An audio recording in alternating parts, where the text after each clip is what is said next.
এক বৈঠকে এক তালাক, এক বৈঠকে 1 কোটি 1 লক্ষ কয়েক কোটি তালাক দিলে এক তালাকই হবে, এটাই চূড়ান্ত। আমরা সমাজের দিন রাত এ কথায় বলে আসছি এবং কোরআন মাজিদের আয়াত এটাই বলে, সহিহ হাদিস এটাই বলে। মর্মে সকল দিন ভাইকে আমরা অনুরোধ জানাচ্ছি, আপনি কোনো কারণবশত যদি এক বৈঠকে বউকে 3 তালাক দিয়ে দেন, তাহলে এটা 1 তালাক বলে গণ্য হবে। আপনি 90 দিনের মধ্যে সেই স্ত্রী ফিরিয়ে নিতে পারেন। 90 দিন পার হয়ে গেলে তাকে বিবাহের মাধ্যমে ফিরিয়ে নিতে হবে।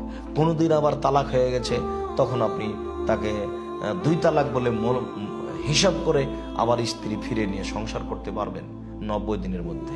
এভাবে যখন 3বার ঘটে যাবে, তখন আপনি আর স্ত্রী ফেরত পাবেন না, তখন অন্য জায়গাতে বিবাহ হবে।